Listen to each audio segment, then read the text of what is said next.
Horror कहानियाँ थी। गूंज। रात के ठीक 1 बजे तेज बारिश और कड़कड़ाती बिजली में अपने घर की बालकनी में खड़ी सुमन खोई खोई कुछ सोच रही थी। अंदर आ जाओ ना। उसके घर के अंदर से आवाज आती है। तब भी सुमन काले अंधेरे में खड़ी न जाने किसका इंतजार कर रही थी, जिसमें से एक औरत अपने 2 बच्चों के साथ उसके पास वाले घर में लाल रंग की एक कार से उतरती है और बारिश में भागती हुई सामने वाले घर में चली जाती है। हेलो, कौन? मेरा कुछ सामान तुम्हारे पास है, लौटाओगे नहीं? आपका क्या सामान? कौन है आप? अब मैं तो इस घर में कुछ सेकंड्स पहले ही आई हूँ। आपको यहाँ का नंबर कैसे पता चला? मम्मी, हो सकता है कि जो फैमिली यहाँ पहले रहती हो, ये कॉल उनके लिए हो। नहीं नहीं, ऐसा नहीं है। कड़कड़ाती बिजली एक अनजान आदमी के फोन ने नेहा को डरा दिया था। वो फौरन कॉल रख देती है। चलो बच्चों, कमरे में चलते हैं, मैं तुम्हें सुला देती हूँ। पर यहाँ इतने अंधेरे में तो कुछ भी नहीं दिख रहा मम्मी। फ्लैश लाइट ऑन करो ना। नेहा फ्लैश ऑन करती है, जहाँ उसे ऊपर जाने की सीढ़ियाँ दिखती हैं और चारों तरफ सफेद कपड़ों से ढके हुए फर्नीचर। तभी नेहा की 3 साल की बेटी उससे कहती है, मम्मा घोस्ट। नो माय लव, ये तो व्हाइट क्लोथ्स है। चलो ऊपर, मम्मा आपको स्टोरी सुनाएगी। सुननी है ना? चलो चलो चलो। नेहा स्ट्रॉबेरी को गोद में उठाती है और रोहन के साथ सीढ़ियाँ चढ़ना शुरू करती है। एक एक कदम उसे ऐसा एहसास हो रहा था मानो वो सीढ़ियों पर नहीं दलदल में कदम रख रही हो। ये मेरे पैर सीढ़ियों में धंस क्यों रहे हैं? बहुत देर चलने के बाद सीढ़ियाँ खत्म होती हैं। ऐसा लग रहा है मानो मैं जन्म से बस चल ही रही हूँ। जैसे तैसे थकी हारी नेहा ऊपर कमरे में पहुँचती है। जैसे ही फ्लैश बेड पर पड़ता है, वो देखती है कि उसके दोनों बच्चे पहले से ही बिस्तर पर सो रहे हैं। मेरा सर चकरा रहा है। बच्चे तो मेरी गोद में थे, यहाँ कैसे आ गए? और वो भी मुझसे पहले। नेहा कुछ समझ नहीं पाती और बेसुध होकर जमीन पर गिर पड़ती है। अगली सुबह उसकी आंखें सूरज की किरणें चेहरे पड़ने से खुलती हैं। नेहा बालकनी में जाती है, जहां उसे सुमन अपने बालकनी में खड़ी दिखती है। ऐसा लग रहा था मानो सुमन रात भर से वहीं खड़ी थी। सुमन नेहा को मुस्कुराकर देखती है। हेलो, मैं यहाँ कल ही शिफ्ट हुई हूँ। मेरे हस्बैंड का यहाँ ट्रांसफर हुआ है। आसपास कहीं घर ही नहीं मिला, तब 40 किलोमीटर दूर यहाँ ये घर मिला। आप यहाँ पर कब से हैं? पता नहीं, सालों हो गए, यहाँ कोई आया ही नहीं। पर अब तुम आई हो तो राहत सी लगी।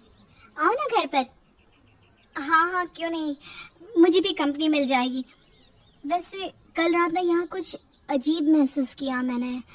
मैं आकर बताती हूँ।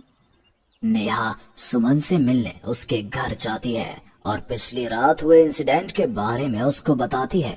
ये तो कुछ भी नहीं है नेहा, ऐसे तो कई इंसिडेंट्स मेरी एक फ्रेंड के साथ भी हुए हैं और रोज होते ही है। सुमन अपनी कार में बैठी अपने नए ठिकाने की ओर बढ़ रही थी। जंगल के बीच से गुजरती वो खुद से कहती है, ये सिविल इंजीनियर्स की लाइफ ना बड़ी मुश्किल है। कहाँ जाना झाड़ी में रहना पड़ेगा। कार एक घर के पास रुकती है।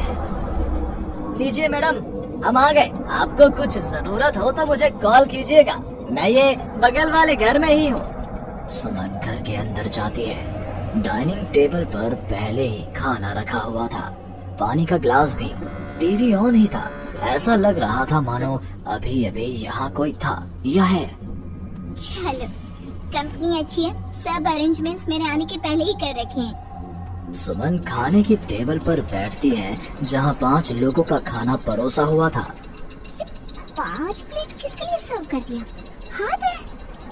सुमन अपनी प्लेट से खाना शुरू करती है और उसी वक्त बाकी 4 प्लेटों से भी खाना गायब होने लगता है। प्रमिल, कहाँ हो तुम प्रमिल? सुमन भागती हुई अपने ड्राइवर के घर पर जाती है। सुमन क्या देखती है कि प्रमिल जमीन पर गिरा हुआ है। फर्श पर हर तरफ खून ही खून। प्रमिल के मुंह से भी खून आ रहा था। वो कराहता हुआ कहता है, मैम, यहाँ रूहें रहती हैं, ये आपको भी नहीं छोड़ेंगी। ये कहते कहते ही प्रमिल दम तोड़ देता है और सुबह के 11 बजे अचानक ही अंधेरा छा जाता है। चारों तरफ से अजीबोगरीब आवाजें आने लग जाती हैं। मम्मी आई, अरे कोई खाना देगा क्या मुझे? अरे जो सुनिए ना, प्लीज प्लीज मुझे मत मारो। पापा बचाओ, ये लोग कौन है? सुमन अपने दोनों हाथों से अपने कान को बंद कर लेती है और जोर जोर से चीखती है। अचानक एक सन्नाटा चारों ओर फैल जाता है। सुमन प्रमिल के घर से बाहर निकलती है। चारों ओर घुप अंधेरा, वो भी कुछ देख नहीं पाती और वापस अपने घर की ओर लौट आती है। इससे अच्छी तो मौत होती। ये मैं कहाँ फंस गई? मम्मा गोदी। अरे सुमन, क्या मरने वरने की बात करती रहती हो? जाओ मेरे लिए चाय बनाओ। ये कौन बोल रहा है?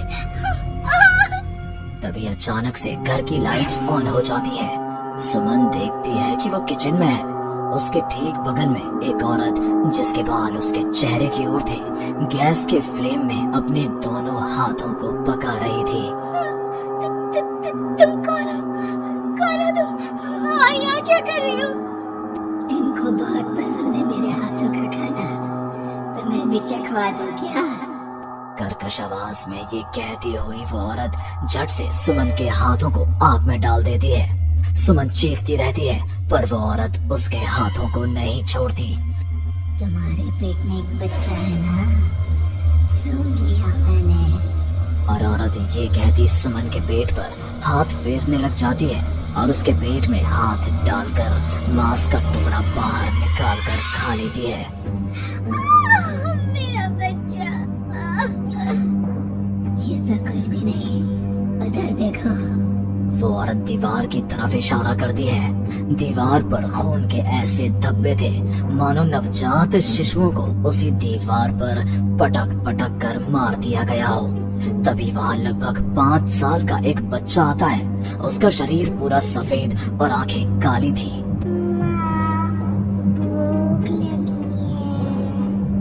वो औरत अपने आग में सेके हुए हाथ को वहीं पास में पड़े चाकू से काटकर बच्चे को खाने को दे देती है। सुमन तो समझो अब मर ही चुकी थी।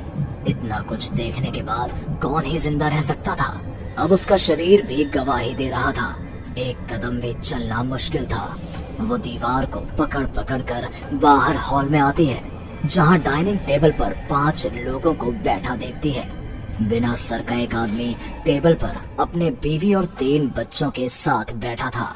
सभी सुमन की ओर देखते हैं। मम्मी, तुम मेरी मम्मी बनोगी। या हमारी जैसी बहुत सी लग रही थी, बहुत सारी। फिर उस लड़की का क्या हुआ? वो अब जिंदा है? हाँ, उन लोगों को एक जिंदा इंसान भी चाहिए था, जिसे वो रूहें रोज मारे, रोज। पता नहीं कितनी ही रूहें हैं, आज भी 1-2 तो दिखी जाती हैं। वो लड़की तो बस निकलने का राह ढूंढ रही है, पर वो निकलेगी कैसे? क्या कोई तरीका है? हाँ, किसी और को उन रूहों के हवाले कर देना, यही एकमात्र रास्ता है। तो उसने किसे उन आत्माओं के हवाले किया? किया नहीं, आप करेगी। तुम्हें ये वही घर है और वो लड़की मैं हूँ। अलविदा।